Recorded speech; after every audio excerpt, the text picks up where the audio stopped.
Buenas muchachos, este es el primer video de una serie de videos que vamos a sacar de electrocardiografía con el semillero de cardiología principalmente para que los estudiantes repasen sus principios sobre electrocardiografía, ya que se acerca un evento muy importante que es el concurso de electrocardiografía. Estos videos o charlas virtuales asincrónicas junto con las charlas presenciales que estamos teniendo todos los miércoles van a ayudarnos a reforzar todas las temáticas, pues para que estemos todos los estudiantes listos para este concurso de electrocardiografía o para el que desee estudiar simplemente para su carrera, digamos, estos principios básicos. Entonces, estos principios básicos van a tener como contenido principalmente un poco de historia al inicio, anatomía, fisiología, eje cardíaco, digamos que la red eléctrica del corazón, el papel electrocardiográfico, el ciclo cardíaco, entre otros temas que se consideran importantes para poder interpretar correctamente un electrocardiograma. Entonces empecemos con los principios básicos de electrocardiografía. Entonces, para saber qué es un electrocardiograma o qué es un electrocardiógrafo, pues tenemos que conocer a este señor, que se conoce como William Einthoven, que es graduado de la universidad que están viendo aquí en esta imagen, que es la Universidad de Utrecht, de la cual él se graduó de médico y más tarde sería profesor de la misma. William Einthoven, digamos que el conocimiento de la época era que ya se sabía que el corazón tenía unas, por así decirlo, unas señales eléctricas que podrían ser detectadas por medio de un transductor y que podían ser traducidas. El problema de esto es que era un procedimiento invasivo, es decir, no se podía detectar esta actividad eléctrica sin necesidad de un transductor allá en las cavidades, dentro de las cavidades cardíacas. Entonces, el gran descubrimiento de este hombre es que él inventó esta máquina que es un galvanómetro, o también pues lo pueden reconocer porque es el prototipo de lo que hoy es un electrocardiógrafo, que consistía en la detección de la actividad eléctrica del corazón sin necesidad de un procedimiento invasivo, es decir, desde el exterior. No había que intervenir en el interior del cuerpo. Entonces este galvanómetro funcionaba básicamente con dos imanes gigantes en los cuales en el campo eléctrico de la mitad que se generaba entre estos dos imanes, por ahí se pasaba un cable de metal que percibía digamos, esa actividad eléctrica que expulsaba el corazón, y al pasar esta actividad eléctrica por ese cable de metal que pasaba entre los dos imanes, este vibraba, y a su misma vez como vibraba dibujaba una sombra en el papel electrocardiográfico. Cabe aclarar que esta máquina necesitaba más de 10 personas para poder ser operada, entonces digamos que no era muy práctica para lo que tenemos hoy en día, pero era el prototipo y era toda una hazaña poder, digamos, detectar esa actividad eléctrica en ese entonces sin necesidad de una intervención invasiva. Este descubrimiento o este invento a William Einthoven tuvo como consecuencia que fuera ganador del premio de Fisiología y Medicina, el premio Nobel, y pues este es básicamente como de dónde sale esto de la electrocardiografía. Él también describió muchos, digamos, patrones electrocardiográficos y también la interpretación normal del electrocardiograma, tanto en adultos como en niños. Entonces, vamos a definir exactamente qué es el electrocardiograma. Entonces, el electrocardiograma es una representación gráfica de la actividad eléctrica del corazón en función del tiempo, es decir, siendo X una línea de tiempo, que se obtiene desde la superficie corporal en el pecho, mayormente, con un electrocardiógrafo en forma de cinta continua. Lo que necesito que se graben principalmente esta definición es que el electrocardiograma es la representación gráfica de la actividad eléctrica del corazón. Eso es básicamente, digamos, como que lo que necesito que se graben, porque es una pregunta muy común. Y tras de que es una pregunta muy común, pues para saber cómo interpretar un electrocardiograma, primero tenemos que saber cuál es la definición y qué es. Entonces es importante que se sepan esto. Entonces, uno de los temas de los que les venía a hablar en esta charla es principalmente sobre la anatomía. Entonces, ¿a la anatomía a qué me refiero? tanto la anatomía cardíaca propia en sí misma como en dónde se ubica anatómicamente el corazón. El corazón se ubica en el mediastino y ocupa varias partes del mediastino. Principalmente el gran volumen del corazón se encuentra en el mediastino medio, y algunas, digamos como por así decirlo, estructuras específicas van a migrar a otras partes del mediastino. Como podemos ver, los grandes vasos ocupan cierto espacio del mediastino superior, eh, y algunos de los otros vasos ocupan un poco del mediastino posterior. Entonces aquí podemos ver todo el pericardio, que es todo esto, que es la gran, digamos por así decirlo, lo que recubre la gran masa muscular, el miocardio. Los vasos, los grandes vasos, que los podemos ver acá dibujados. Aquí vemos la división de la aorta, las tres divisiones, y la aorta descendente.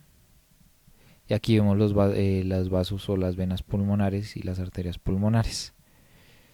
Entonces, pues básicamente era para que se ubicaran más o menos anatómicamente en dónde está exactamente el corazón.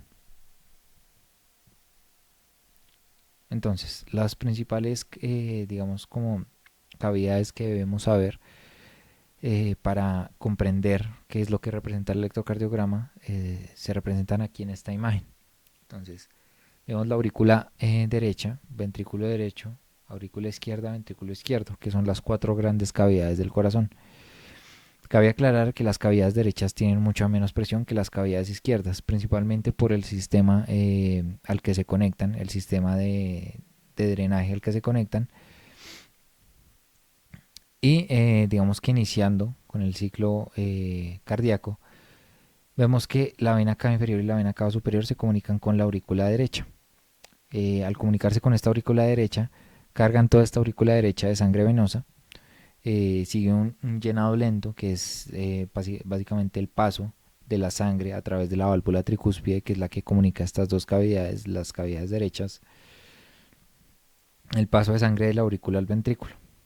Ya cuando hay un paso de la mayoría de la sangre, viene la patada auricular, que es la contracción de todo el miocardio que está en la aurícula derecha, para terminar con un llenado rápido del ventrículo derecho. Entonces esa patada auricular se da, hay un llenado rápido, y después de este llenado rápido, la válvula tricúspide se cierra, lógicamente, para evitar que la sangre vuelva otra vez a la aurícula derecha cuando el ventrículo derecho se contrae. Entonces esta válvula solo se abre en una sola vía, que es en la vía de la aurícula derecha al ventrículo derecho. Después esta se cierra, el ventrículo derecho, ya que está completamente cargado de sangre, necesita enviar esta sangre hacia la circulación menor. ¿Cuál es la circulación menor? La circulación que va a los pulmones. Entonces, por qué grandes vasos pasa esta sangre venosa hacia los pulmones para ser oxigenada? Por la válvula pulmonar hacia las arterias pulmonares. Cabe aclarar que estas arterias pulmonares llevan sangre desoxigenada, y es una de las pocas arterias que llevan sangre oxigenada, desoxigenada. Y pues obviamente estas dos cavidades se comunican por la válvula pulmonar, precisamente porque va hacia los pulmones para ser oxigenada. Entonces este ventrículo derecho se hace una contracción, digamos que se llena completamente de sangre. Este ventrículo derecho hace una contracción, todo su miocardio se contrae, genera digamos, una contracción isovolumétrica, es decir, un punto en el que la presión del ventrículo no rompe, digamos que la presión o la fuerza que tiene la válvula pulmonar, pero aún así está completamente contraído. Después, pues viene la eyección del contenido del ventrículo hacia digamos que rompiendo la resistencia que tiene la válvula pulmonar. Viene la contracción de este ventrículo y esta sangre venosa pues pasa de las arterias pulmonares a la circulación pulmonar. Después, esta circulación pulmonar se conecta con las cavidades izquierdas por medio de las venas pulmonares, que las podemos ver acá, son 4. 1, 2, 3 y 4, que son esas, digamos que 2 izquierdas y 2 derechas, por las cuales se comunican las 4 con la aurícula izquierda. Entonces, principalmente esta sangre oxigenada que llega de las venas pulmonares que llevan sangre oxigenada, llega a la aurícula izquierda. Esta aurícula izquierda también tiene una válvula que comunica esta misma cavidad con su propio ventrículo, que es el ventrículo izquierdo. Esta que lo que los comunica es la válvula mitral, porque parece una mitra y tiene 2 valvas. Entonces, sigue el mismo proceso que les expliqué en el lado derecho, pero esta vez en el lado izquierdo.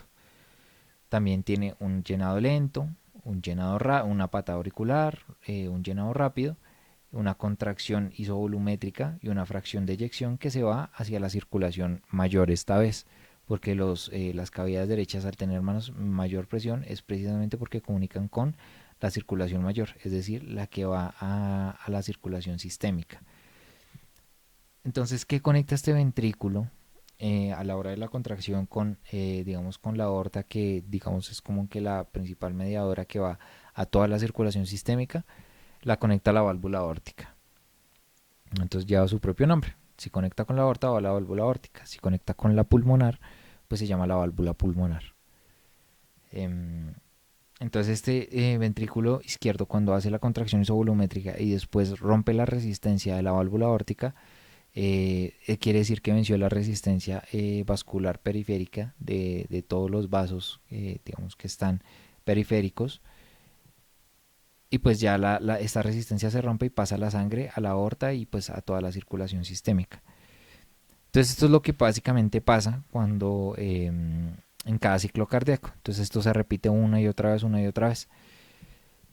Entonces era para que supieran más o menos esta parte, un poquito de la anatomía y cómo funciona, digamos, como el ciclo cardíaco dentro de esta anatomía que estamos viendo. También necesitamos saber cómo es que se perfunde a sí mismo el corazón. Deben saber que el corazón primero se perfunde en diástole. Entonces la sístole y la diástole la sístole es la contracción del corazón, mientras que la diástole es la relajación. En el momento de la relajación es cuando se perfunde el corazón. ¿Cómo, por medio de cuáles arterias se perfunde? Pues sería por medio de las arterias coronarias, que fueron denominadas así porque parece que hicieran una corona alrededor del corazón. Entonces tenemos 2 arterias coronarias, como podemos ver acá, la arteria coronaria derecha y la arteria coronaria izquierda, que se subdividen en arterias digamos, de gran importancia. Entonces vamos a ver primero por la arteria coronaria derecha. Entonces, la arteria coronaria derecha sigue su trayecto luego para convertirse en las ramas ventriculares anteriores de la arteria coronaria derecha, es decir, estas son las arterias que perfunden los ventrículos. Entonces hay muchas ramas que perfunden los ventrículos. Después seguimos con este trayecto y sigue la rama atrial de la coronaria derecha, que va a perfundir, digamos, un punto muy importante del sistema eléctrico del corazón, que es el nodo sinusal, que más adelante les explicaré qué es. También viene la arteria marginal derecha del corazón, de la coronaria derecha, que es esta. Y básicamente esas son como las subdivisiones importantes. Y pues esto por el lado anterior, ¿no? Por el lado posterior da otra rama que es muy importante, pero pues ahorita en la otra imagen se las explicaré. Por otro lado, en la parte anterior de la arteria coronaria izquierda, en la parte anterior del corazón, sigue su trayecto hasta convertirse en 2 arterias. Una que es la interventricular anterior, que es toda esa que estamos viendo acá, y la circunfleja, que va a la parte de atrás o a la parte posterior del corazón. También esta tiene sus ramas, la circunfleja tiene sus ramas ventriculares, y la más importante pues que en este momento, que es la arteria interventricular anterior, que perfunde todo el septum interventricular. Y por la parte posterior ya les dije que la arteria coronaria derecha tiene una rama muy importante, que es la interventricular posterior. Cabe aclarar que esto en la mayoría de los casos, en un 60% de los casos, eh, la interventricular posterior define la dominancia del corazón. Es decir, si en el 60% de los casos se presenta por la arteria coronaria derecha, pues la mayoría de las dominancias van a ser de coronaria derecha. Pero hay algunos casos en los que la coronaria izquierda es la que da esta rama interventricular posterior. En dado caso, pues sería una dominancia de la coronaria izquierda. Pero pues digamos que en la anatomía general, en la que más común se presenta, pues hay una dominancia derecha, precisamente porque está la interventricular posterior. Y pues irriga obviamente el septum interventricular, pero ya no por su parte anterior, sino por su parte posterior. Entonces, vamos a hablar del sistema de conducción o el sistema eléctrico del corazón del que tanto hemos estado hablando, que básicamente es este que estamos viendo acá. Entonces, les dije que digamos que la coronaria derecha, aparte de dar la dominancia, también irriga una parte muy importante que es digamos, la arteria que irriga el nodo sinusal. ¿Quién es el nodo sinusal?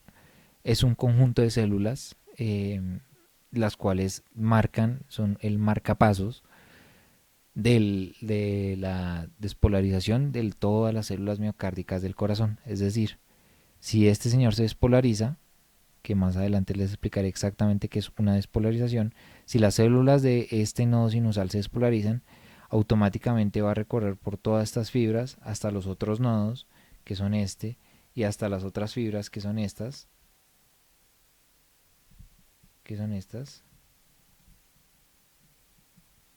para despolarizar todo el miocardio. Entonces él es el marcapasos del corazón, y al ser el marcapasos del corazón nos dice a qué ritmo debe latir y qué tan frecuente debe estar latiendo. Entonces es muy importante la coronaria derecha precisamente porque da la irrigación a este nodo sinusal, que es el marcapasos del corazón. Entonces aquí está un poco mejor explicado en esta imagen, y lo que les dije, él nos dicta la frecuencia a la que debe latir el corazón. Más o menos el nodo sinusal debe latir entre 60 a 100 latidos por minuto. De ahí es donde sacamos la frecuencia cardíaca normal, digamos en un adulto promedio, que es de 60 a 100 latidos por minuto. Después sigue, digamos, como que los nodos que conectan este nodo sinusal con el aurículo ventricular. Entonces, nodo sinusal, aurículo ventricular. Y estos se conectan por medio de estas ramas que se conocen como la rama de Weckenbach, Bachmann y Torel, o anterior, media y posterior, que son las ramas que conectan, pues ya les dije, el nodo sinusal con el aurículo ventricular. Este nodo auriculo ventricular tiene una frecuencia de descarga mucho más pues, lenta que el nodo sinusal. Como pueden ver, el nodo AB tiene un promedio de latidos por minuto de 45 a 50 latidos por minuto. Y hay que tener en cuenta que también este nodo sinusal retrasa el impulso eléctrico 0.09 milisegundos. Entonces es importante tener en cuenta este dato, ya que la función de este nodo auriculo ventricular no es simplemente, digamos, como que recibir la señal del nodo sinusal para después expresarla a las células de Purkinje, sino que también su función es dar un retraso fisiológico al latido cardíaco. ¿Por qué? Porque, como les expliqué antes, tiene que primero darse la patada auricular y después la contracción isovolumétrica del ventrículo, porque si se dan al tiempo, pues principalmente la sangre no pasaría de una cavidad a otra y habría una regurgitación, por así decirlo, de la sangre. Entonces, este retraso fisiológico hace que primero se la contracción de la aurícula, y después de que la aurícula se haya contraído y se relaje, cierre la válvula y después ahí sí los ventrículos se contraigan. Entonces aquí tenemos el aurículo ventricular que conecta con las ramas de Purkinje. Estas ramas de Purkinje pues tienen obviamente, digamos como que va disminuyendo los latidos por minuto, Entonces, estas básicamente tienen unos latidos por minuto de 35 a 40 latidos por minuto, que pues obviamente es menor al nodo auriculoventricular. Entonces, cada vez que vamos pasando de nodo, va disminuyendo la frecuencia cardíaca. Pero lo normal es que siempre el nodo sinusal tenga la orden de cuándo se tiene que descargar el corazón o cuándo se debe despolarizar el corazón. Entonces, aquí vemos una rama izquierda, una rama derecha. Digamos que la rama izquierda obviamente tiene muchos más fascículos que la rama derecha, ya que por anatomía el músculo miocárdico del lado izquierdo, al manejar presiones más altas, obviamente el miocardio es mucho más grande del lado izquierdo que del lado derecho, por lo cual estas ramas de Purkinje pues necesitan un fascículo más para cubrir toda la cantidad de miocardio que hay en el ventrículo izquierdo.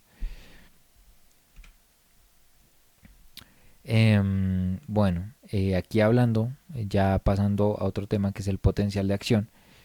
Entonces ya se los he mencionado, pero el potencial de acción ya les dije que tenía que ver con las descargas del nodo sinusal, que es pues el marcapasos del corazón. Entonces, esta descarga del nodo sinusal, primero tenemos que verla a un punto más, por así decirlo, más específico, que viene en sí dentro de la célula de cada una de las células de Purkinje que hay en ese nodo sinusal. Entonces, ¿qué pasa en cada una de esas células? Primeramente, pues hay un potencial de membrana que se conoce normalmente como que su valor es de menos 85 a menos 90 milivoltios. Estos menos 85 a menos 90 milivoltios es el potencial de membrana que normalmente tiene el miocardiocito en reposo, sin despolarizarse. Este miocardiocito en reposo después necesita iniciar, pues al despolarizarse, al necesitar, digamos, una contracción, abrir los canales rápidos de sodio. Entonces entra de una manera excesiva, como podemos ver acá, el sodio entra al espacio intracelular. Este sodio al espacio intracelular se le llama la fase cero. Y la fase cero es cuando el potencial el potencial de membrana empieza de pasar a ser negativo a ser más positivo. ¿Hasta cuándo se va a hacer más positivo? Hasta que pase el umbral de despolarización, que en este momento lo tenemos aquí como los 0 milivoltios. Una vez pase ese umbral de despolarización, ya obligatoriamente se tiene que terminar de contraer ese miocardiocito o esa célula. Entonces, después de que pasa el umbral de despolarización, se despolariza completamente, inicia la fase 1. La fase 1 es una fase de meseta en la cual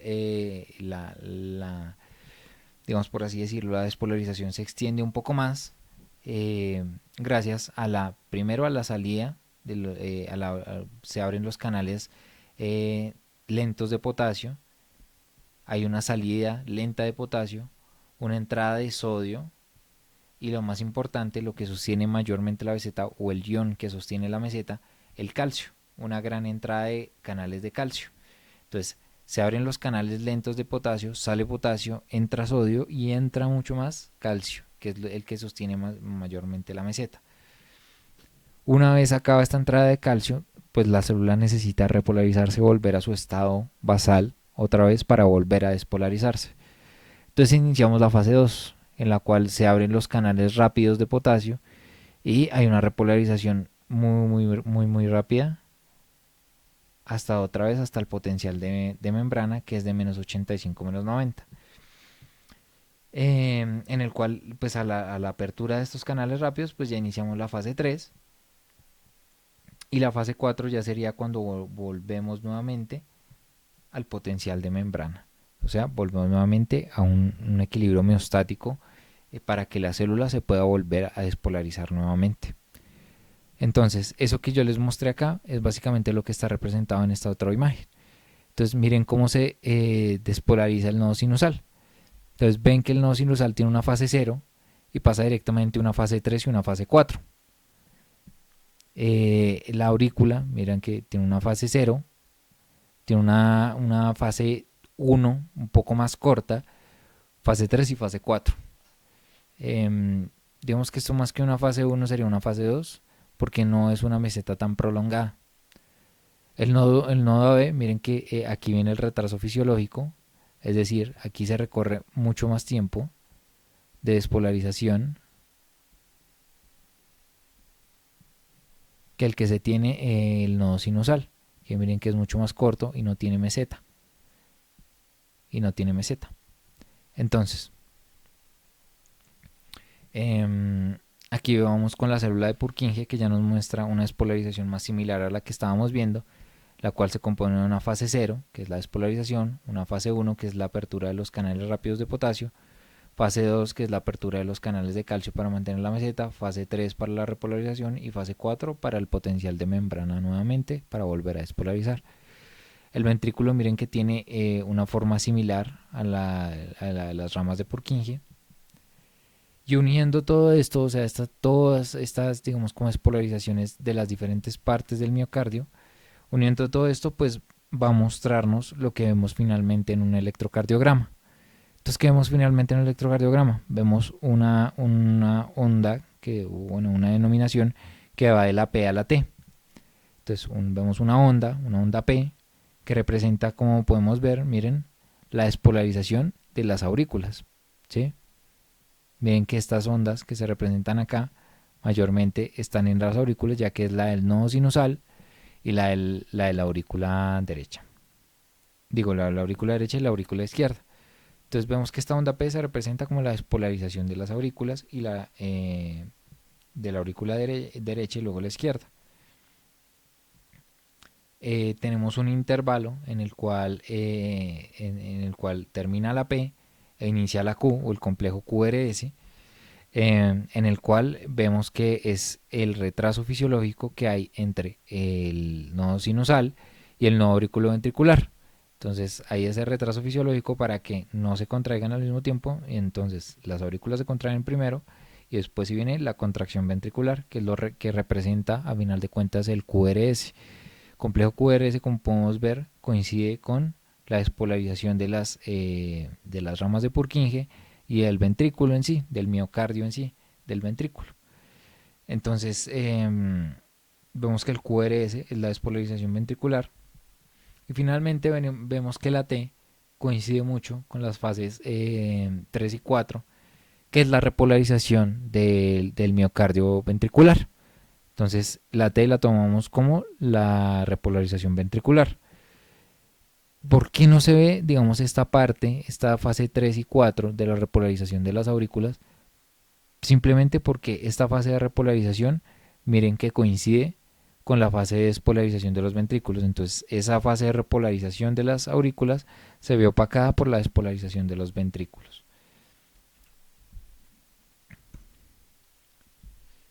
Bueno, aquí hablando más que todo de dónde se ubican los electrodos o dónde vamos a poner las cámaras que nos van a detectar este potencial de acción del miocardio y de la actividad eléctrica del corazón.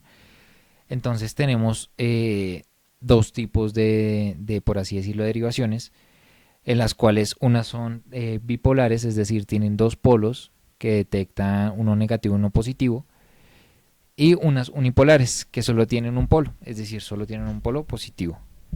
Entonces tenemos las unipolares, que son de B1 a B6, que podemos ver aquí cómo se ubican. Entonces B1 se ubica en la línea paraesternal derecha, con espacio intercostal, cuarto espacio intercostal.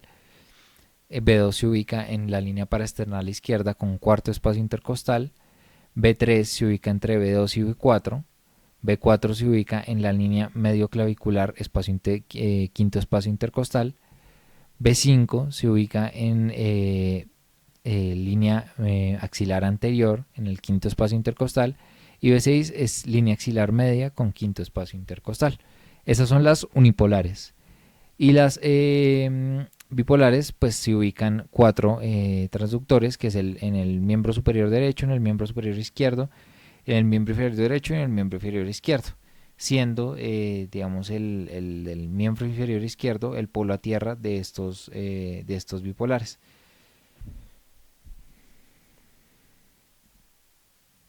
Entonces, ¿cómo interpretamos estas camaritas? ¿Cómo estas camaritas nos interpretan el electrocardiograma? Entonces principalmente el vector, o sea, la dirección en la que va la descarga, principalmente es detectada por estas camaritas, pero ¿cómo sabemos si va hacia arriba la onda o hacia abajo o si se queda en el mismo lugar?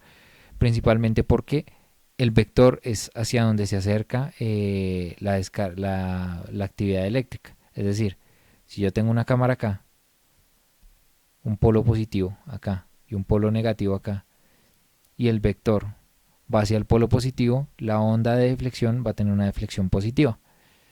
Pero en cambio, si el vector se acerca más hacia el polo negativo, quiere decir que va a haber una deflexión negativa, como lo podemos ver acá. Entonces, vector se acerca más hacia el polo positivo, hay una onda positiva. Vector se aleja del polo positivo y se acerca más al negativo, una onda negativa. Y si el vector no se acerca ni se aleja del polo positivo o negativo, quiere decir que tenemos, o se acerca y se aleja de la misma manera equitativa entre ambos polos, pues podemos decir que es una línea, por así decirlo, isobifásica. Por otro lado, digamos que pues aquí podemos ver el mismo ejemplo. Entonces, eh, en el caso de las derivaciones unipolares, este es en el caso de las bipolares. En el caso de las unipolares simplemente tenemos un polo positivo, en el cual si se acerca a este polo positivo, pues obviamente va a haber una deflexión positiva o negativa. Y si se aleja de si no se aleja ni se acerca, pues vamos a tener una isobifásica igualmente. Entonces, pues aquí podemos ver más o menos cómo se representan los complejos dependiendo de la camarita que estemos mirando.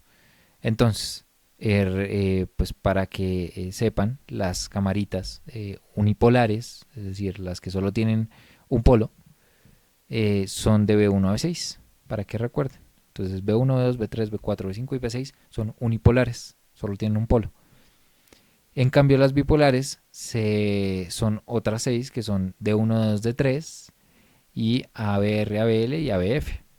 Entonces, este es conocido como el triángulo de Einthoven, que pues es el creador básicamente del galvanómetro que dio después, con la evolución de la tecnología, dio como resultado un electrocardiógrafo.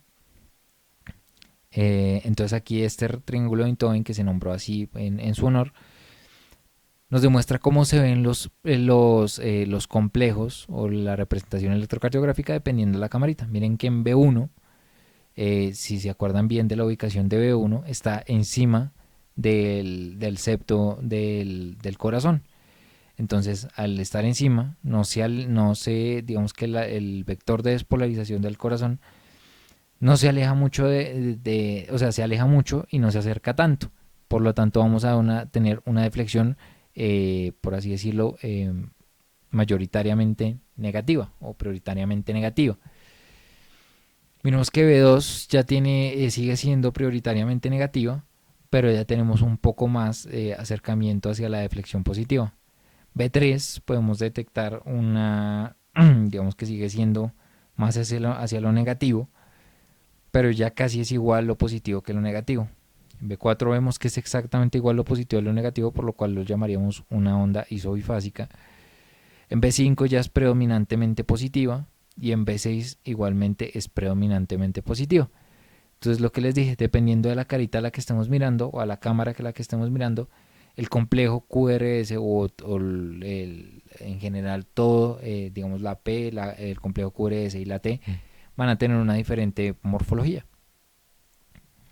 Entonces, hablando de las bipolares, pues aquí vemos que en D1, digamos D1 comunica el brazo izquierdo con el brazo derecho, es decir, toma el polo negativo del brazo derecho y el polo positivo con el brazo izquierdo.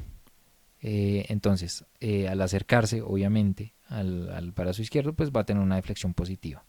Y al acercarse al brazo derecho, pues va a tener una deflexión negativa. Y pues así es como veríamos el complejo QRS en D1. D2 toma como ejemplo, pues, digamos como ambos polos, toma el brazo derecho y la pierna izquierda. Entonces, lo mismo.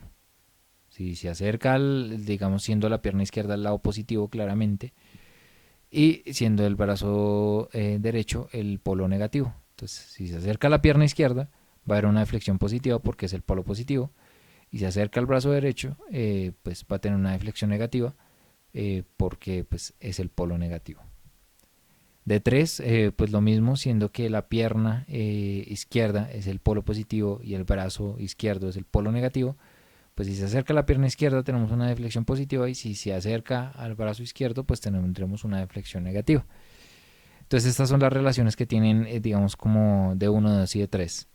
Y hablando de ABR, ABL y ABF, pues estas serían, digamos, como que tendrían sus polos en los mismos miembros que ya mencionamos antes. Entonces en el brazo derecho, en el brazo izquierdo y en la pierna izquierda. Y pues así es como se verían los complejos.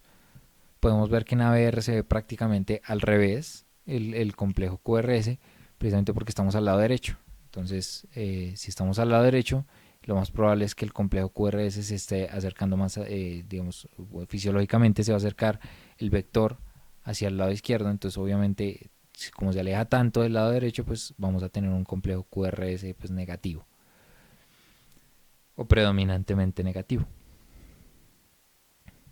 Y pues aquí podemos ver en esta imagen más o menos cómo se verían los vectores. Entonces podemos aquí ver el vector de B1, que la cámara de B1, acuérdense que está en la línea paraesternal derecha, por lo cual pues va a ser predominantemente negativo porque el vector de despolarización va principalmente hacia el ventrículo izquierdo. Y digamos que pues obviamente una parte va hacia el ventrículo derecho, pero como tiene menos, digamos por así decirlo, fibra muscular, pues el vector mayoritario va a ir hacia el ventrículo izquierdo, que tiene mucha más masa muscular. Entonces pues aquí podemos ver la progresión de la onda R dependiendo de la derivación unipolar que estemos viendo. Entonces ya lo que les dije, B1 predominantemente negativa, B2 predominantemente negativa, B3 ya es un poco más isobifásica, B4 es isobifásica definitivamente, B5 es predominantemente positiva y B6 es predominantemente positiva.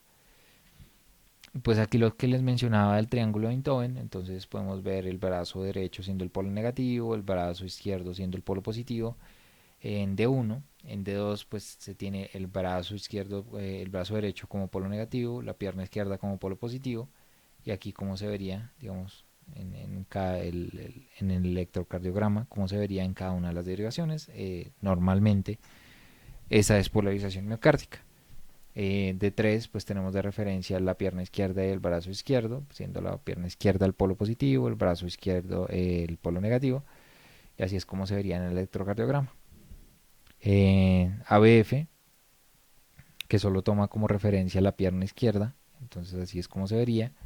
ABL, que solo toma como referencia el brazo izquierdo, que así es como se vería un poco más isobifásico como podemos ver, pero siendo aún así un poco predominantemente negativo. Y aquí podemos ver pues que ABR pues es el brazo derecho, que pues va a mostrar pues obviamente la onda al revés porque los vectores de despolarización, como ya les dije, seguían más hacia la izquierda. Entonces si estás al lado derecho pues se van a invertir. Entonces el papel de electrocardiograma, hablando ya específicamente de cómo es que se grafica ese electrocardiograma en este papel, pues tenemos que saber el papel, cuánto mide cada cuadrito, a cuánta velocidad va. Entonces pues eso es como lo importante para saber principalmente si está bien tomado un electrocardiograma o no, porque tenemos que cerciorarnos de que, por ejemplo, sea la velocidad correcta a la que va. Y para poder interpretarlo tenemos que saber cada cuadrito cuánto interpreta, digamos cuánto tiempo interpreta en el ciclo de descarga del corazón. Entonces vemos que un milímetro digamos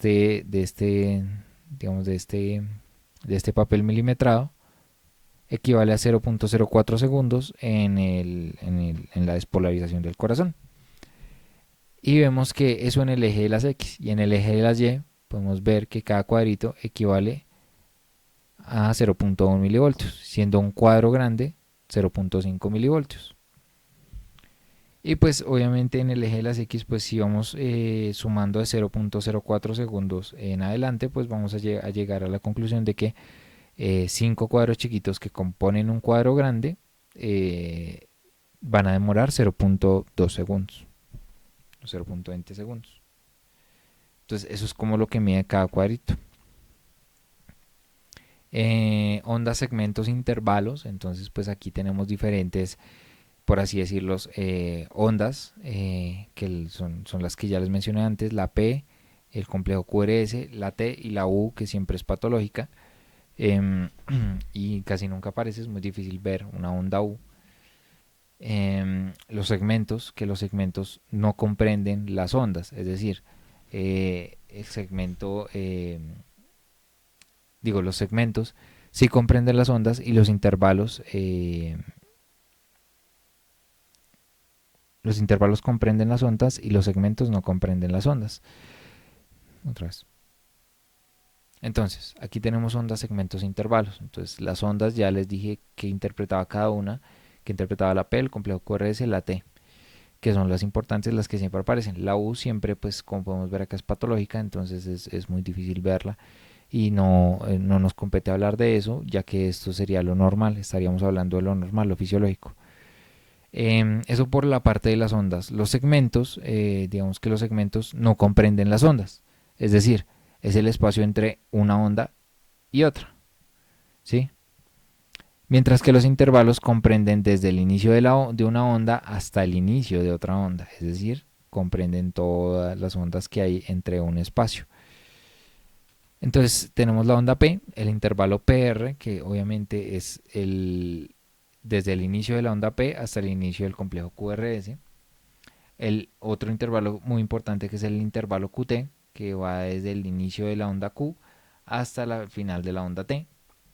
Tenemos el segmento ST, que es el espacio que hay entre la despolarización del ventrículo, de los ventrículos, que sería el complejo QRS, y la repolarización ventricular. Entonces, pues ese sería el segmento ST. Miren que no comprende ondas, va desde el final de la onda del complejo QRS hasta el inicio de la onda T. No comprende las ondas. Entonces aquí tenemos las medidas de cuánto debe medir cada una de estas ondas, intervalos y segmentos. Entonces la onda P debe medir más o menos de 0.12 a 0.5 milivoltios, de 0.12 segundos y 0.25 milivoltios. Entonces 0.12 ¿cuánto sería? Serían más o menos 3 cuadros. Entonces 0.04, 0.08, 0.12. Entonces la onda P duraría más o menos desde el inicio hasta el final 3 cuadros. Y en milivoltios serían más o menos 0.25 milivoltios, es decir, 2 cuadros hacia arriba, 2 cuadros y medio hacia arriba, más o menos. No puede superar de eso. El intervalo PR, el complejo QRS, que más o menos dura 0.10 segundos, es decir, 0.04, 0.08, 0.12, es decir, dura un poco más de 2 cuadros pequeños. Tenemos el segmento ST, la onda T, que mide 5 milímetros de, de alto y 15 milímetros de ancho, es decir, en el tiempo 15 milímetros, es decir, sería un cuadro entero, eh, y en altura 5 milímetros, que serían 5 cuadros hacia arriba. Bueno, el intervalo PR, pues aquí podemos ver que dura de 0.12 a 0.20 segundos, es decir, 0.04, 0.08, 0.12, es decir, 3 cuadros, a 0.20, que serían 5 cuadros, entonces 0.12, 0.16 y 0.20. Entonces medida de 3 a 5 cuadros el intervalo PR. Y más o menos los RR, que es la distancia entre una onda R a la otra onda R al siguiente complejo, en hombres debería medir 450 milisegundos y en mujeres 470 milisegundos. Y eso sería básicamente hablando de, digamos, como de los términos básicos o los términos principales que se deberían conocer a la hora de poder interpretar un electrocardiograma. Entonces, desde el SIMC les mandamos un saludo, que estudien mucho, que les haya gustado esta clase y que vayan a las charlas presenciales que tenemos preparados para ustedes para que aprendan mucho sobre electrocardiografía. Muchas gracias.